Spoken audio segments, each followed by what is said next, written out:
All right, we've got chapter 21, Small Spaces. When Coco woke her up, it was morning. Ollie glanced down at the space beneath them first. The scarecrows were still there, but the life was gone from them. They were only a mass of straw dolls. Ollie glanced at her watch. The countdown had resumed. 6 hours, 13 minutes, 21 seconds. Maze. Brian sat up, groaning.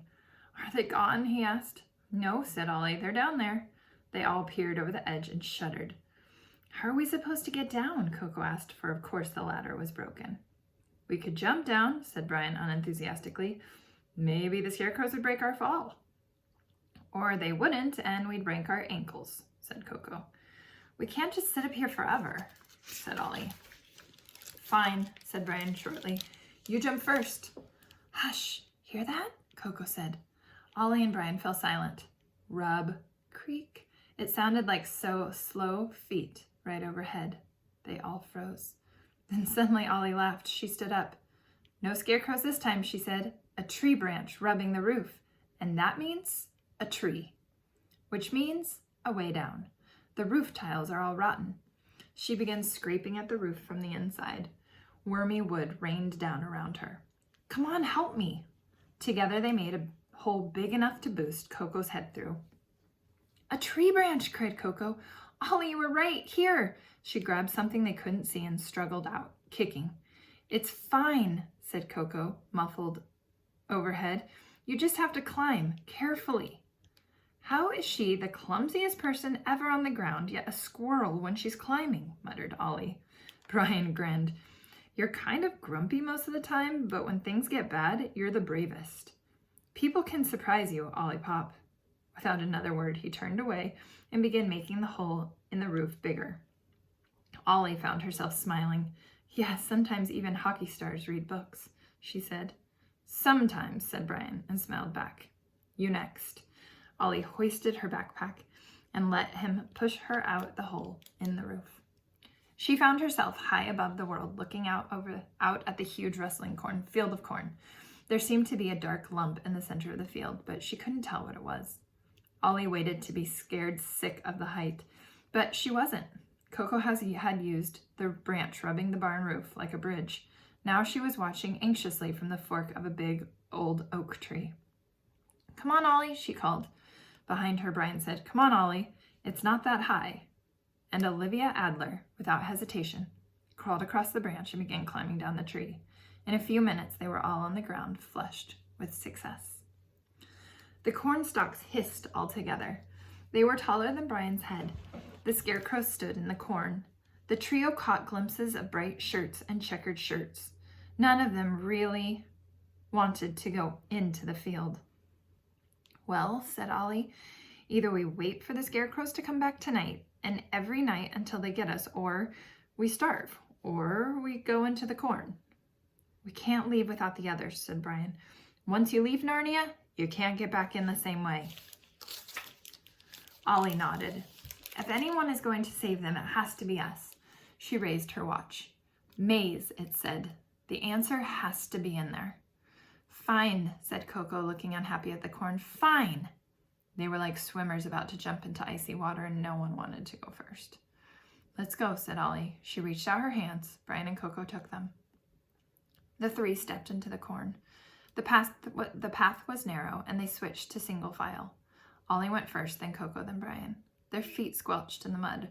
Such big stalks, the corn looked like it could swallow the gray sky, much less 3 wandering kids.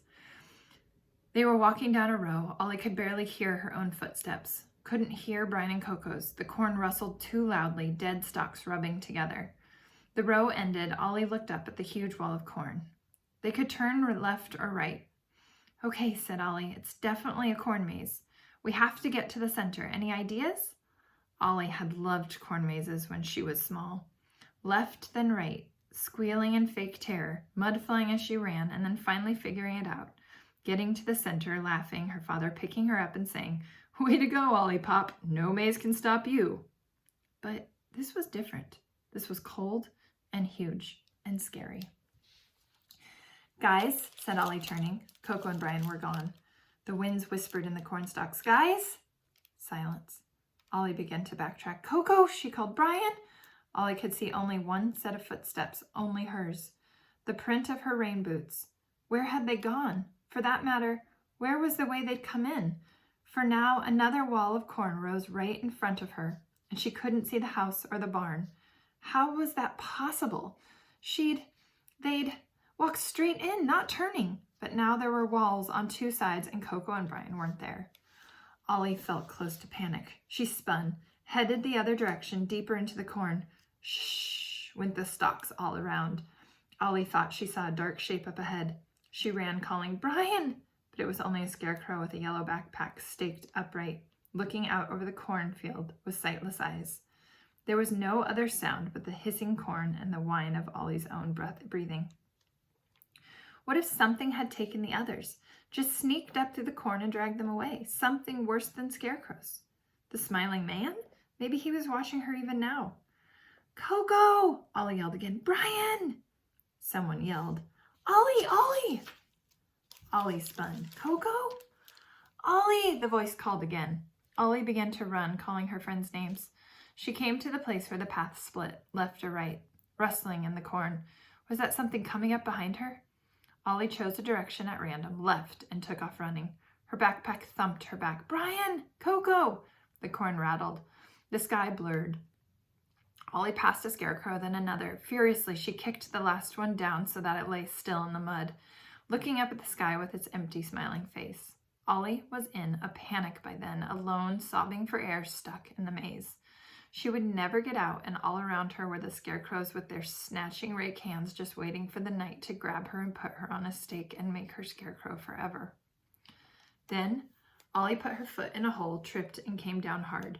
She could taste the salt of her tears. She lay a moment in the icy mud, crying. She was lost in a monster's stupid corn maze, and she was all alone. She wasn't going to get out, not before dark. What would her dad do when she never came back? There was a sound coming from underneath her, a sound different from the sound of the wind in the corn. It took Ollie a moment to understand. One arm was stuck beneath her, the arm that wore her mother's watch. The watch was beeping, softly and steadily, like a heartbeat, like something calm. "Don't panic," Ollie's mom had always told her. "That's the first rule of survival. Never panic." Ollie took a deep breath. That was probably what the smiling man wanted, for her to wear herself out, running and being scared. Ollie sat up, and then she stood. Her jeans were covered in cold, sticky mud. "I'm not scared," Ollie said. "I'm not. I'm going to find the center. I'm getting out of here. We all are." She looked at her watch. The text readout was gone. In its place was a digital compass. "Mom?" Ollie whispered.